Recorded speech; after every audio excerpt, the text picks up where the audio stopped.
5 лет назад я создал сайт, который стал самой популярной социальной сетью в России, Украине и некоторых других странах. Сейчас компания называется VK, и, как я сказал, согласно данным Comscore, это крупнейшая социальная сеть в России и СНГ. Ассалаумағалейкум, менің арнамның жазылмандары. Сіздермен бүгін мен Мұрат Байдулбаев Павел Дуров жайлы 10 қызықты факты сіздерге таныстыратын боламын.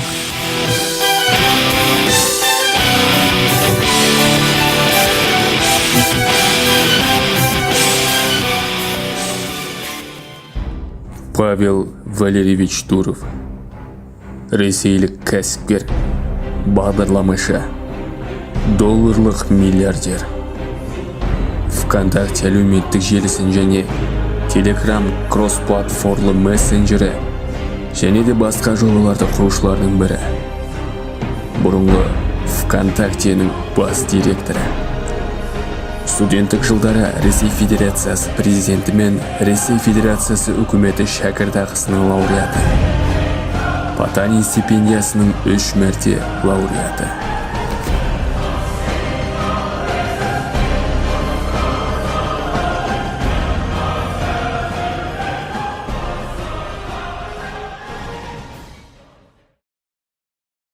Павел Валерьевич Дуров, ресейлік кәсіпкер, бағдарламашы, долларлық миллиардер. ВКонтакте әлеуметтік желісін және Telegram кросс-платформалы мессенджері және де басқа да жобаларды құрушылардың бірі. Бұрынғы ВКонтактенің бас директоры. Студенттік жылдары Ресей Федерациясының президенті мен Ресей Федерациясының үкімет шәкіртақысының лауреаты. Потанин стипендиясының 3 мәрте лауреаты. Білімі. 1990 мен 1992 жылдары Павел Дуров бастауыш мектепте итальян Туринінде оқыды. Оның әкесі Валерий Дуров ежелгі Рим сөздігі тарихы жөніндегі маман және Ленинград мемлекеттік университетінің партия ұйымының хатшысы. Павел Дуровты орыс тілін үйретуге шақырады. 2001 жылы Павел Санкт-Петербург академиялық гимназиясының күміс медальмен, 2006 жылы Санкт-Петербург мемлекеттік университетінің филология факультетінің ағылшын филологиясы және аударма мамандығы бойынша қызыл дипломмен бітірді. 3 рет Потанин стипендиясының лауреаты болды. Информатика, лингвистика және де дизайн бойынша олимпиадаларда жеңіске жетті. Көзқарасы. Либертариандық саяси көзқарасы ұстанады. Вегетариандық. Бірде-бір адам немесе құрылым жеке меншікке немесе жеке ақпаратқа қол сұғуға құқығы жоқ деп санайды. Ресейлік білім беру жүйесінің реформасын, ақпарат саласындағы салықтардың күшін жоюды, визалық жүйенің, жазбалардың және әскери шақыртудың күшін жоюды, кеден баждарының төмендеуін, өңірлерге толық автономия беруді, сондай-ақ алқабилер сотының ашықтығын қолдайды. ВКонтакте.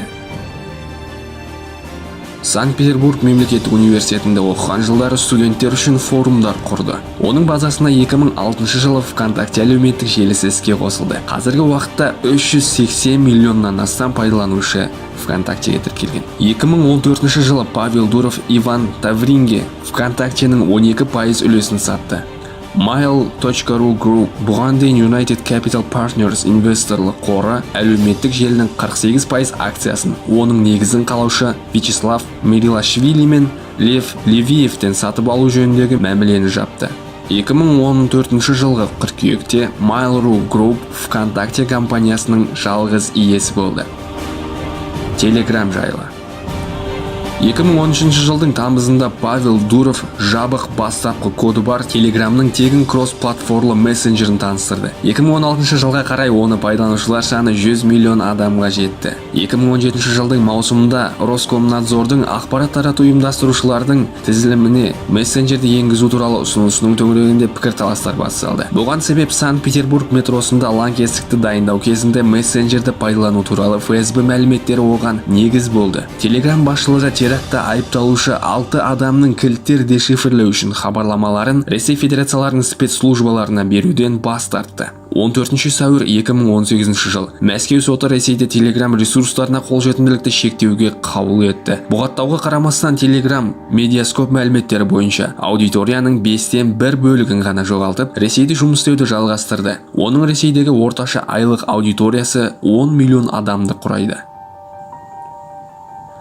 Қаржылық жағдайы. 2011 жылы Павел Дуров мырзаның жағдайы, яғни қаржылық жағдайы 260 миллион доллар, рубльмен шаққанда 7,9 миллиард рубльді бағаланған. Ол Финанс журналының ресейлік миллиардерлер рейтингісінде 350-ші орынға ие болды. 2016 жылы кәсіпкер Forbes рейтингісінде алғаш рет Ресейдің 200 ең бай бизнесмендері қатарына кірді. 2017 жылы Павел Дуров рейтингте 950 миллион доллар, қаржылық жағдайы бар 100-ші орынға ие болды. Қайырымдылығы жайлы.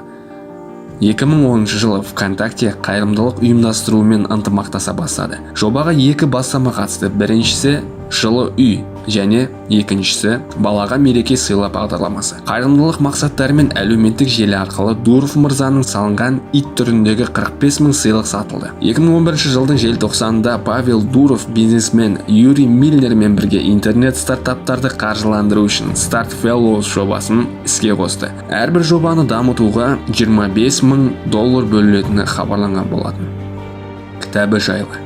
2012 жылы Ман Иванов және Фербер баспасында Николай Коновтың Код Дурова романы шықты. Роман хронологиялық тәртіпте орналасқан. ВКонтакте өмірінің 5 тарауынан тұрады. Компанияның негізін салғаннан бастап Санкт-Петербург орталығындағы Зингер үйіне офис көшкенге дейін жазылған. Кітаптың экрандалу құқығын продюсер Александр Роднянский құрған AR Films компаниясы сатып алды. Режиссер Федор Бондарчуктың фильмінің шығуы 2017 жылға жоспарланған. Бірақ бизнесменнің, яғни Павел Дуровтың өзі бұл жобаға негативті көзқарастар болды.